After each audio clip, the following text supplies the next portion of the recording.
لا إله إلا الله وحده لا شريك له وأشهد أن نبينا محمدا صلى الله عليه وعلى آله وسلم يا أيها الذين آمنوا اتقوا الله حق تقاته ولا تموتن إلا وأنتم مسلمون أما بعد فإن أصدق الحديث كلام الله خير الهدى هدى نبينا محمد صلى الله عليه وعلى آله وسلم وشر الأمور محدثاتها فإن كل محدثة بدعة وكل بدعة ضلالة وكل ضلالة في النار. Naam. Alhamdulillah wa nifillah rahimakumullah. Kita lanjutkan pelajaran kita dalam kitab Fadlul Islam Syekhul Islam Al-Mujaddid Muhammad At-Tamimi rahimahullah.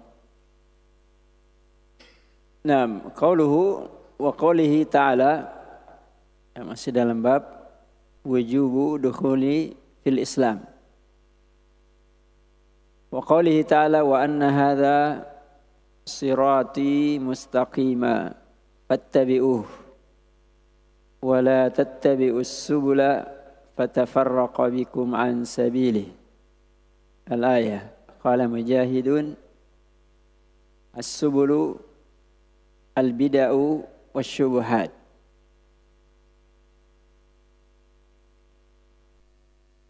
Jadi maksud, sebelum kita jelaskan sedikit dari mana ayat ini, ya yang paling pokok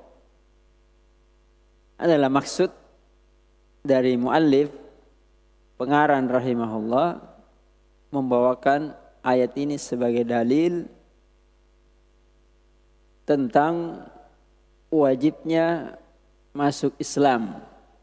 Ya, apa sisi pendalilannya? Kenapa wajib masuk Islam? Kemudian masuk Islam secara keseluruhan. Iya. Jadi dalam ayat ini Allah perintahkan kepada Nabi-Nya sallallahu alaihi wasallam bahwa jalan yang lurus itu hanya satu. Hanya satu, tidak berbilang.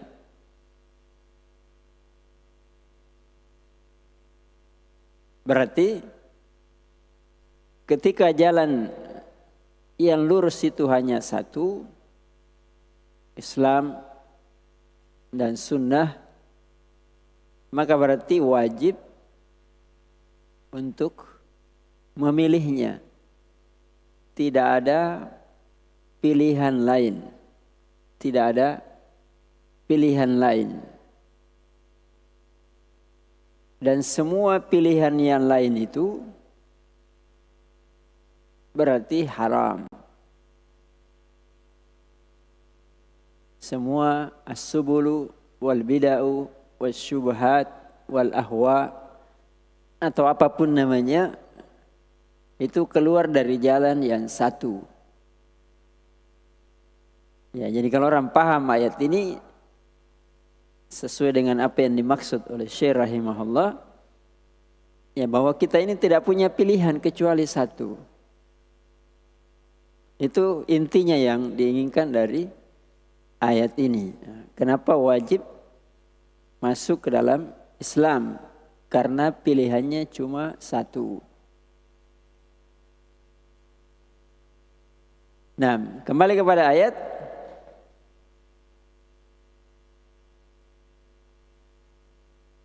Jadi walaupun kita tidak misalnya mendalami, meluas, memahami ayat itu, tapi ketika kita paham intinya itu sudah cukup. Ya, itulah gunanya membaca kitab. Ya, cuma kalau ingin menambah wawasan, menambah ilmu, menambah kedalaman pemahaman, ya dibahas ayatnya. Tapi kalau ingin tahu kenapa ayat ini dijadikan dalil, yaitu tadi tujuannya. Karena ketika disebutkan wajib masuk Islam, ya maka tentu harus ditahu apa alasannya, apa dalilnya. Saya membawakan dalil ini. Taib. Wa anna hadza sirati mustaqiman. Itulah yang selalu seorang mukmin membacanya, ya. Semakna dengan ayat ini, selalu membaca dan meminta ketika dia salat. Ihdinas siratal mustaqim. Ya Allah, tunjukilah kami jalan yang lurus. Ternyata jalan yang lurus itu satu.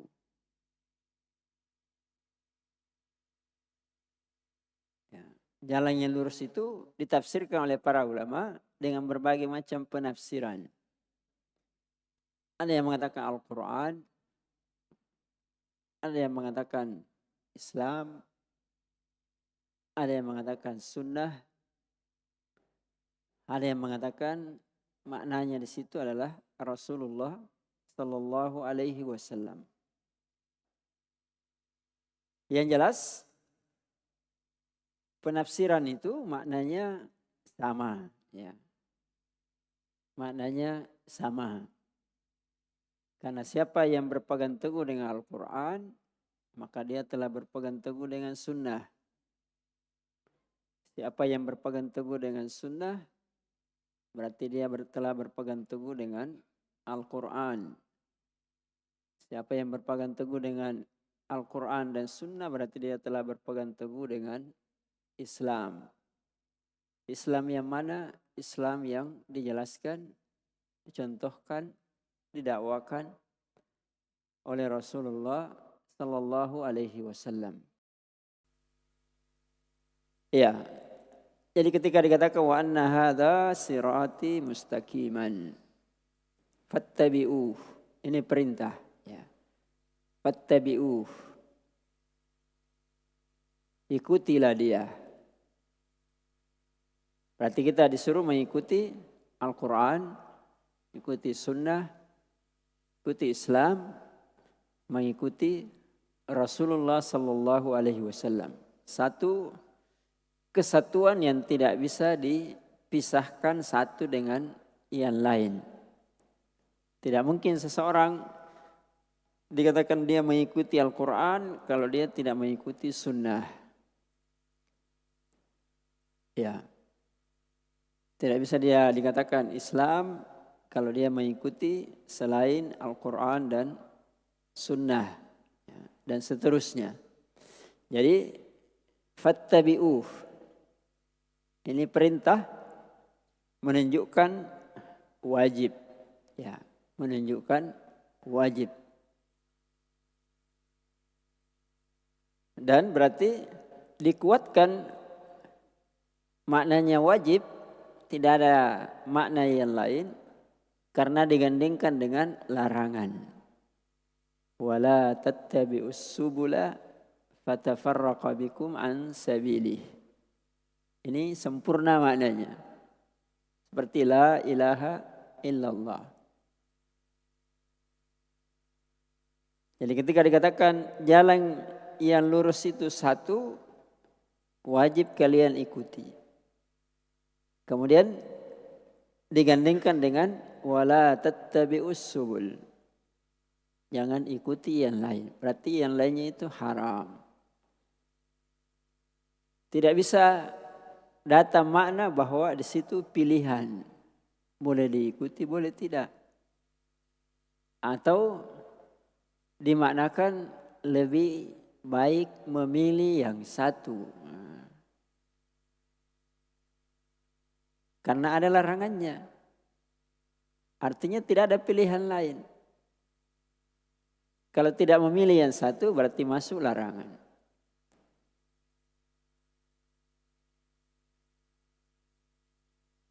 Ya. Dan jalan yang satu itulah yang tidak boleh orang keluar darinya. Karena nanti akan menghasilkan fatafarraqa bikum an sabili. Ya, kalian akan bercerai-berai dari jalannya Rasulullah sallallahu alaihi wasallam. Pasti. Nah, karena itu mengikuti sunnah Nabi, ya, itu bukan perkara pilihan, ya, itu kewajiban.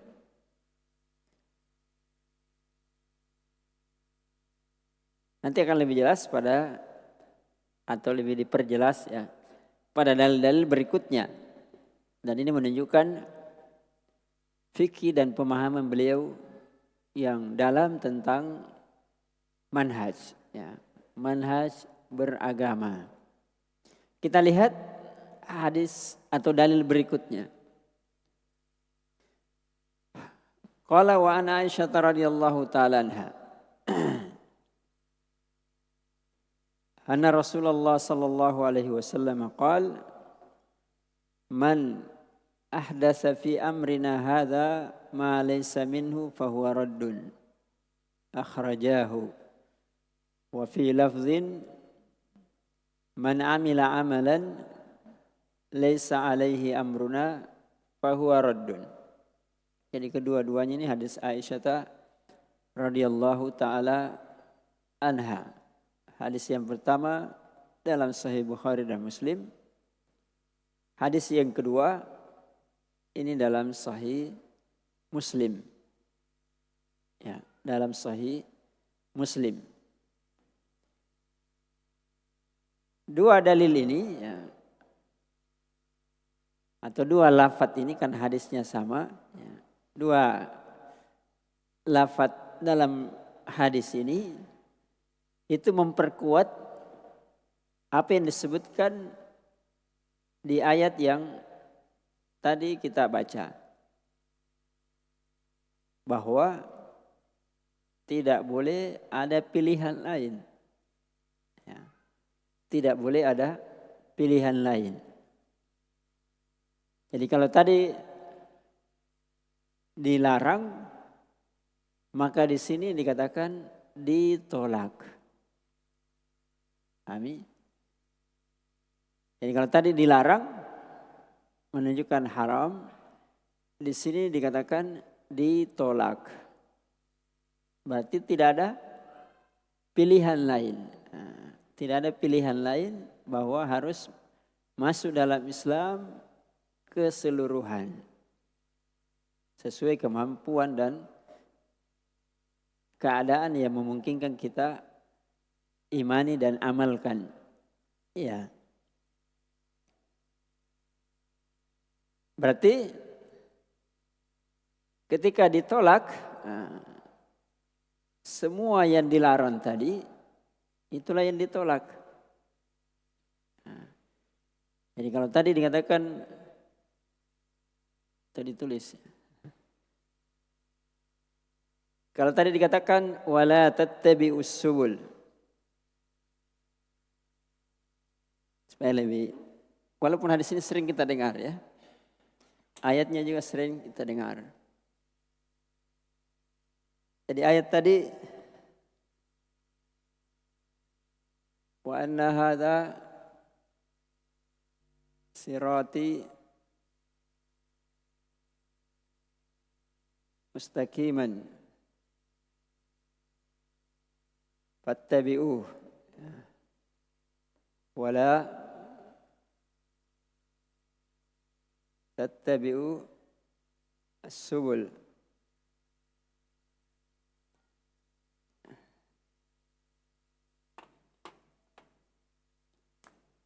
Jadi ini perintah, ini larangan.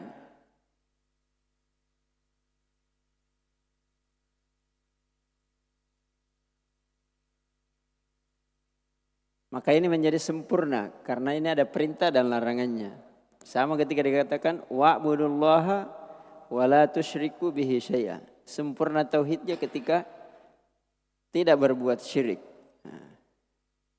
Jadi sini perintah, sini larangan. Maka tidak ada makna lain kecuali ini wajib. Ya. Karena larangan di sini menunjukkan haram. Perintah di sini menunjukkan wajib. Nah, sekarang kita lihat dalil yang disebutkan berikutnya. Man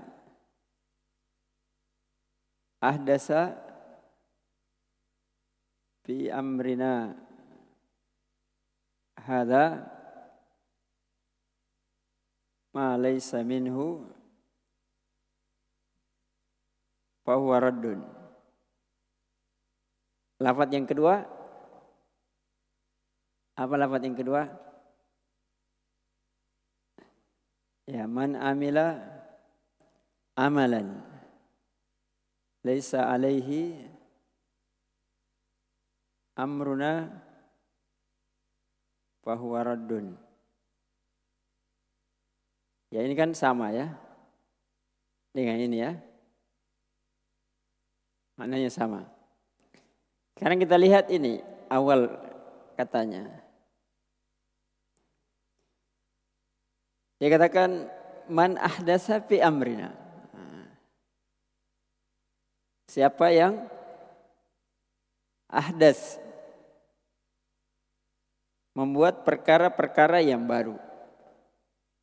Iyakum wa muhdasatil umur. Hati-hati dari perkara yang dibuat-buat. Maksudnya yang tidak ada contohnya. Makanya dikatakan bid'ah. Perkara yang dibuat-buat tidak ada contohnya. Di sini yang ditekankan adalah orangnya yang mengadakan. Siapa saja yang mengadakan perkara yang baru dalam urusan kami, maka tertolak. Urusan itu tidak ada perintah dari kami, tidak ada bagian dari kami. Maka orangnya ini tertolak. Siapapun dia, laki-laki, perempuan, orang alim, apalagi yang jahil. Siapapun, bentuknya umum. Berarti dari sisi orangnya tertolak. Jadi lafaz ini menunjukkan bahwa semua perkara yang baru itu ditolak. Tidak dilihat siapa yang mengadakan. Tidak dilihat siapa yang mengadakan perkara yang baru itu. Jadi memberi pegangan kepada siapapun yang mau beragama, bahwa beragama itu tidak melihat orangnya, tapi melihat siapa? Ini tadi, sirati mustaqiman, Islam, Quran, Sunnah atau Nabi. Paham? Tidak melihat orang. Kalau dia mengadakan yang baru. Karena kalau dia mengikuti jalan yang lurus, tidak akan mengadakan yang baru. Pahami? Karena yang baru ini tidak mengikuti, tidak ada urusan dengan kami. Kalau ada berarti tidak baru. Pasti dia mengikuti apa yang sudah ada. Jelas? Jadi semua yang muhdis itu tertolak. Walaupun yang kedua, walaupun tidak diamalkan. Walaupun tidak diamalkan. Jadi muhdis dari dahulu diamalkan, sekarang tidak. Kalau dibahas, ada dulu yang begini, tetap ditolak. Paham? Jadi bukan karena dulu tidak diamalkan, sekarang ramai diamalkan berarti diterima. Ya tidak. Karena asalnya memang tidak diterima. Tidak ada pengecualian waktu, tempat, dan orangnya siapapun. Yang kedua, tekanannya di sini amal. Ya. Jadi bedanya di bawah dengan di atas, di kasroh dengan di fathah. Siapapun yang beramal, amila amalan. Jadi semua amalan yang tidak ada contohnya, yang tidak ada perintah dari kami, itu tertolak. Amalan apapun. Baik amalan itu berupa keyakinan, berupa ibadah, ya berupa amalia atau ilmiah, itu juga tertolak. Berarti dalam agama ini semua sumber baik dari orangnya maupun dari amalnya, kalau tidak mengikuti ini jalannya lurus, dia tertolak. Ya, makanya ulama menggolongkan hadis ini adalah sepertiga agama. Sepertiga agama, sebagian ulama mengatakan seperempat agama. Artinya kalau orang paham perkara ini, sudah lurus agamanya sepertiga. Sudah benar agamanya sepertiga, ya bisa dibayangkan, ya.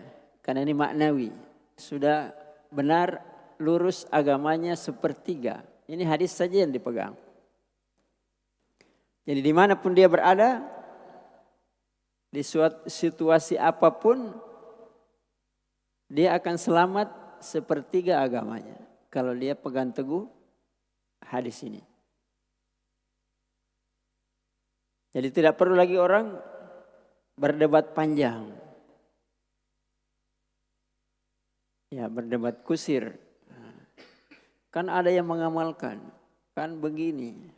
Ini kan tempat suci misalnya. Segala macam. Tidak ada ujung pangkalnya. Ya, jadi orang muslim dia beramal walaupun sedikit, yang penting benar, itu sudah cukup. Ya. Taib. Nah, jadi jelas maksud dari pengarang rahimahullah, ya. Man ahdasa fi amrina, ya ini mencakup semua bid'ah, semua perkara yang baru, yang dari dulu maupun sekarang, orang masih amalkan atau tidak, maka semuanya tidak diterima. Dan di akhirat nanti menjadi orang yang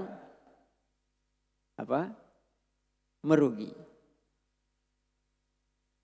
Lafaz yang kedua, man amila amalan laisa alaihi amruna, ini mencakup yang diamalkan. Ya, yang diamalkan. Walaupun bukan perkara yang baru. Ya. Tapi tidak ada perintah, ya maka itu semuanya tertolak. Ya, makanya dikatakan hadis ini adalah mizan zahir, ya, mizan terhadap amalan-amalan yang zahir. Semua amalan zahir yang dilakukan manusia, ini ukurannya. Karena beragama kan perlu patokan, perlu ukuran. Nah, jadi kalau kita ingin mengikuti sunnah, oh ini ukurannya. Amalan yang zahir. Ukurannya amalan yang batin adalah innamal a'malu binniyat. Berarti amalan itu sebagaimana yang sudah berulang kali diulang-ulang, bahwa syarat diterimanya amalan kan dua. Ikhlas, itu terkait dengan niat. Innamal a'malu binniyat. Jadi siapa yang niatnya benar di batinnya, satu sisi amalnya sudah diterima. Tapi ada sisi yang kedua, zahirnya harus sesuai dengan itu tadi. Sirati mustaqiman. Islam, Quran, Sunnah, apa yang dibawa oleh Rasulullah sallallahu alaihi wasallam. Harus terpenuhi dua-duanya. Kalau tidak terpenuhi dua-duanya, ya tidak diterima amalannya. Karena itu orang yang paling ikhlas adalah orang yang bertauhid. Orang yang bertauhid. Dan orang yang paling mengikuti sunnah juga orang yang bertauhid. Karena tauhid kan dua. Tauhid kepada Allah dan tauhid kepada Rasulullah sallallahu alaihi wasallam. Asyhadu an la ilaha illallah wa asyhadu anna Muhammadar Rasulullah. Tidak mungkin kamu dapati orang yang mengatakan dirinya ahlus sunnah kalau dia tidak benar tauhidnya. Tidak mungkin. Karena itu kenapa Khawarij dari dahulu dikeluarkan dari ahlus sunnah, padahal tauhid asma wa sifatnya benar, tauhid ibadahnya benar, karena tauhidnya terkait dengan penguasa itu tidak benar. Ya maka dia bukan ahlus sunnah, maka dikatakan Khawarij. Karena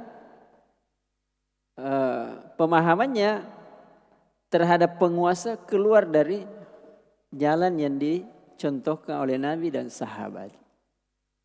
Bahwa wajib taat kecuali dalam maksiat. Amin. Ya demikian juga kalau dia mencontoh Nabi, maka pasti yang paling dicontoh pertama kali yang harus benar adalah keyakinannya. Keyakinannya. Karena itu Ahlus Sunnah bukan Murji'ah. Ahlus Sunnah bukan Mu'tazilah. Ahlus Sunnah bukan Khawarij.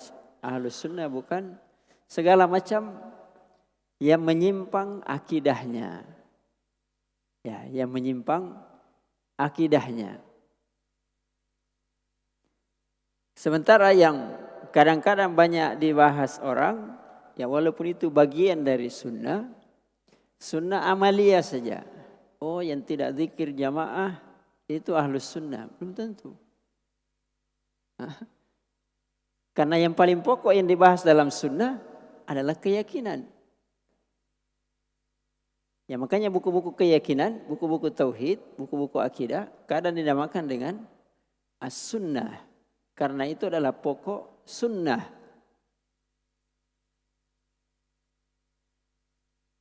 Ya, karena itu penting apalagi di zaman sekarang ya banyak fitnah. Ya orang harus jeli dan hati-hati. Tidak semua yang mengaku sunnah yaitu betul-betul ya ahlus sunnah. Ya, kadang dia sunnah pada sebagian hal, tapi menyelisih sunnah pada sebagian hal. Baik. Kemudian yang penting di sini ya diberi catatan bahwa man amila amalan laisa alaihi amruna, amruna di situ atau man ahdasa fi amrina, yakni urusan agama ya. Jadi urusan bid'ah itu terkait dengan urusan agama, bukan urusan dunia. Justru urusan dunia itu bid'ahnya bagus. Ya, bid'ahnya bagus. Karena orang hidup di dunia mengikuti dunia pada zamannya.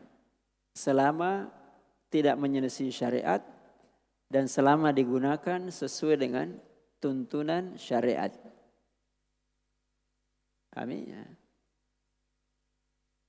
Misalnya, ya masjid seperti ini. Ya kan tidak ada di zamannya Nabi. Kalau mau masjid di zamannya Nabi, ya harus pakai pelepah kurma. Tidak cocok zaman kita. Tidak ada lagi yang mau datang. Ya. Jalanan dan seterusnya. Ya. Pembesar suara semakin canggih. Ya. Jadi Islam tidak menjadikan urusan dunia itu perkara yang haram. Asalnya semuanya mubah. Kecuali ya kalau melanggar syariat. Ya. Nah, karena itu keliru ketika orang mengatakan kalau sedikit-sedikit bid'ah, ya berarti pakai mobil itu bid'ah. Nah, ya, itu keliru karena yang dibahas di dalam bid'ah itu urusan agama. Fi amrina yakni fi umuri dinina, laisa fi umuri dunyana.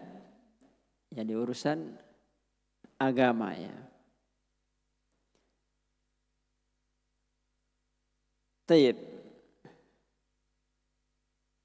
Kan itu dalam hadis yang juga sering kita dengar, wa kullu iyyakum wa muhdatsatil umur fa inna kulla muhdatsatin bid'ah wa kulla bid'atin dhalalah wa kulla dhalalatin finnar. Itu kan maknanya sama. Ketika ditolak, ya berarti ujungnya masuk neraka. Ya. Walaupun tidak semua yang ditolak itu pasti masuk neraka. Ya. Kalaupun dia masuk neraka, selama dia muslim, belum dikeluarkan dalam Islam, maka dia masuk dalam neraka kemudian dikeluarkan setelah disiksa dalam api neraka. Karena itu pula ya bid'ah ada yang mengkafirkan, ada yang tidak kafir. Dan umumnya yang mengkafirkan itu sebagian dalam bid'ah keyakinan. Misalnya dia menganggap bahwa Allah itu tidak punya sifat-sifat sama sekali. Itu kan bid'ah. Tidak pernah di zaman Nabi ada sahabat yang meyakini bahwa Allah tidak punya sifat sama sekali. Bahkan orang-orang jahiliyah pun sebagaimana dalam Al-Quran itu mensifatkan Allah dengan sifat-sifat tertentu. Ya walaupun juga ada amalan yang bisa mengeluarkan dari Islam. Seperti misalnya minta syafaat kepada penghuni kubur, orang yang sudah meninggal. Nah, itu amalan bid'ah yang bisa membuat dia kafir. Taib. Tapi yang paling banyak adalah bid'ah yang tidak mengkafirkan. Nah, misalnya bid'ah Khawarij, bid'ah Qadariyah, Mu'tazilah, Asy'ariyah, Murji'ah dan sebagainya itu tidak kafir. Bid'ah amaliyah, ada amaliyah yang dikatakan oleh para ulama bid'ah asli. Bid'ah asli maksudnya tidak ada asalnya sama sekali dalam agama. Ada bid'ah yang ada asalnya tapi ditambahkan tambahannya itu yang bid'ah. Ya, contoh bid'ah yang asli ya berbagai macam perayaan. Misalnya perayaan Maulid itu kan asli, tidak ada asalnya dalam agama. Kalau bid'ah tambahan idhafi ya, misalnya salawat Salawat ada asalnya, tapi kadang ditambahi berbagai macam salawat, zikir, ya. Misalnya berjamaah, itu kan ada asalnya zikir, tapi ditambahi berjamaah. Ya, maka itu namanya bid'ah idhofiyah. Sehingga ketika ditegur dia mengatakan berarti kamu membenci salawat atau membenci zikir. Bukan. Yang dibenci adalah tambahannya, bukan asalnya, ya, bukan asalnya. Kemudian ada hal yang perlu diingatkan. Sebagian amalan yang diada-adakan itu kadang-kadang ulama tidak semuanya menghukumi bid'ah. Sebagian amalan itu dihukumi dengan kalimat menyelisihi sunnah, ya, menyelisihi sunnah. Karena nanti dihukumi bid'ah kalau dia perkara yang baru, kemudian tujuannya untuk taqarrub, kemudian dilakukan terus menerus. Itu dihukumi bid'ah. Tapi kadang-kadang sebagian ulama atau sebagian orang kadang melakukan amalan yang baru, tapi tidak selalu dilakukan. Ya, tidak selalu dilakukan. Maka itu dibahasakan bahwa itu perbuatan yang menyelisihi sunnah. Atau itu perbuatan yang tertolak. Misalnya, sebagian kaum muslimin setiap selesai salat doa berjamaah, ya kan? Pada sebagian tempat.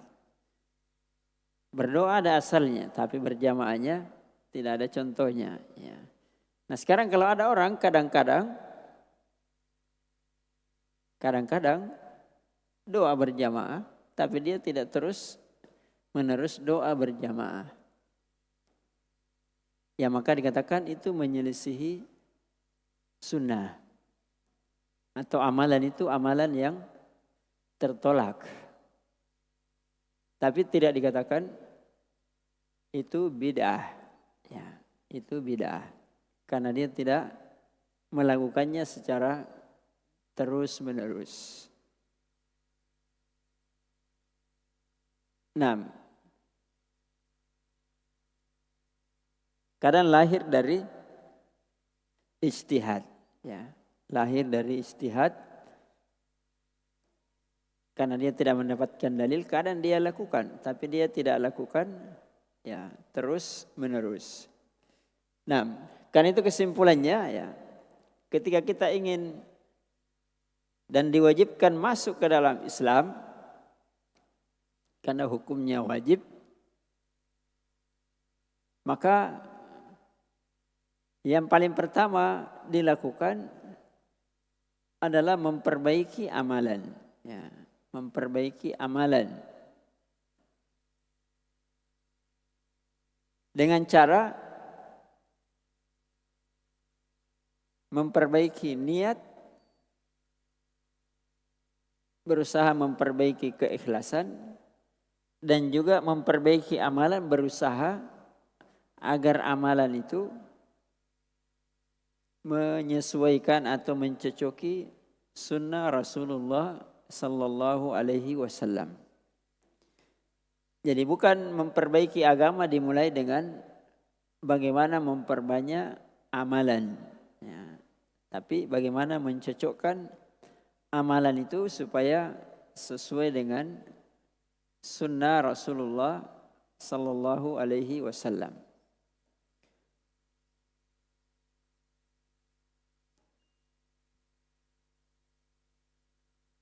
Karena itu misalnya ya, sebagai gambaran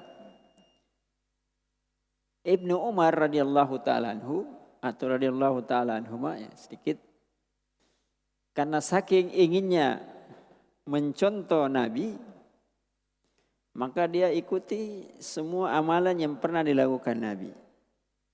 Di mana pernah Nabi sholat di masjid ini, misalnya di bagian situ, maka di situ dia sholat. Kalau dia di perjalanan, di mana Nabi pernah singgah, dia singgah di situ.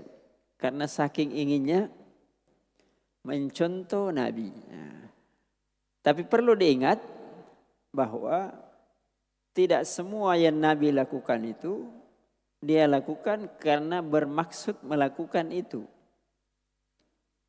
Misalnya dia bermaksud melakukan sholat, tapi dia tidak bermaksud harus sholat di tempat itu. Cuma dia lakukan sholat di tempat itu. Cuma bertepatan dengan tempat itu. Maka mencontoh seperti itu, itulah namanya menyelisihi sunnah. Karena Nabi melakukannya bukan takarrub. Ya, cuma kebetulan dia melakukannya di tempat tersebut. Tapi menunjukkan bagaimana sebagian sahabat itu ingin mencontoh Nabi dalam segala hal, termasuk waktu dan tempatnya. Tetapi yang sahih ya, kalau dipelajari ya apa yang dilakukan Nabi karena memang bermaksud untuk melakukannya. Ya. Misalnya Nabi bermaksud ke Masjid Quba untuk sholat. Ya itu memang ibadah. Tapi kalau masjid yang lain ya maksudnya untuk sholat. Bukan dilihat waktunya, bukan dilihat bagaimana cara berjalannya, bukan dilihat pakai kendaraan apa. Iya dan seterusnya dan seterusnya. Ya. Nah, kemudian sebagai pelengkap pula ya bahwa ini apa tadi patokan beragama ya. Cuma perlu diperhatikan juga bahwa walaupun itu patokannya, kalau kita bukan ahlinya, jangan terlalu cepat membid'ahkan sesuatu. Maksudnya, jadi ini patokan beragama. Jadi apa yang menyelesainya kita tidak mau ikut karena kita khawatir masuk dalam makna dari ayat atau hadis tadi. Tetapi semua yang menyelisihi itu tidak serta-merta kita hukumi. Karena banyak kan terjadi begitu. Setiap menyelisih itu bid'ah, setiap menyelisih bid'ah. Sehingga kadang-kadang sebagian orang menganggap kalau ahlus sunnah itu selalu bicaranya ahlul bid'ah. Ya, artinya memang begitu lawannya, tetapi maksudnya ketika kita ini belajar, ya jangan kita mendahului menghukumi sesuatu sebelum ahlinya yang menghukumi. Saya tidak mau kerjakan karena saya tidak tahu petunjuknya. Tapi jangan mengatakan itu bid'ah. Cari dulu, pelajari dulu apakah ada ulama atau orang-orang terdahulu atau membaca. Kadang membaca satu tidak cukup, baca yang lain baru menghukumi bid'ah. Tapi yang jelas cuma pegangan saya tidak mau melakukan apa yang saya tidak tahu petunjuknya. Maksudnya ya. Ini beda ya. Karena kadang-kadang sebagian orang apalagi kalau anak muda ya, apalagi kalau lagi semangat ya, pokoknya siapa yang menyelisih bid'ah, siapa yang melakukan bid'ah, ahlul bid'ah. Ya jadi ini hanya patokan beragama, bukan berarti kita tidak mengatakan bid'ah, bukan. Tapi jangan kita yang menghukumi. Ada fatwanya misalnya saya hanya mengikuti fatwa. Jangan mengatakan itu bid'ah. Tapi ulama yang mengatakan itu bid'ah. Apalagi dalam perkara yang kadang-kadang diperselisihkan bid'ahnya. Nah, itu tambih saja ya, supaya Ahlus sunnah itu juga selalu menjaga lisannya. Ya, menjaga lisannya. Karena nanti dipertanggungjawabkan di hadapan Allah Subhanahu wa taala.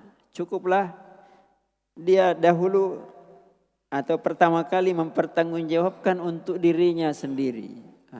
Jangan kemudian ikut-ikutan menghukumi orang lain yang nanti juga dimintai pertanggungjawaban. Tapi kalau ada fatwa ya sandarkan ke situ. Jangan menyandarkan, oh saya baca hadis. Amalanmu ini bro beda. Ya, saya baca hadis, saya tidak mau melakukan karena tidak ada petunjuknya. Nanti kita pelajari kembali apakah ulama menghukumi itu beda atau tidak. Baik. Ya, betapa banyak hal seperti itu. Misalnya, karena ini mau bulan Ramadan ya, kadang orang ribut. Kalau salat tarawih lebih dari 11 rakaat itu bidah. Ya, padahal tidak semua ulama sepakat bahwa itu ya bidah. Jadi hati-hati. Ya. Tapi kalau mau hati-hati amalannya saya mau 11 ya itu urusannya. Iya. Saya kira cukup ya karena waktu kita sudah habis. Insyaallah taala kita akan lanjutkan pada pertemuan yang akan datang. Aqulu kama tasmaun barakallahu fikum. Wa sallallahu wasallam ala nabiyyina Muhammad wa ala alihi wa ashabihi wa man tabi'ahum bi ihsan ila yaumiddin. Subhana rabbika rabbil izzati amma yasifun. Wassalamu alal mursalin. Wa akhiru da'wana alhamdulillahi rabbil alamin. Assalamualaikum warahmatullahi wabarakatuh.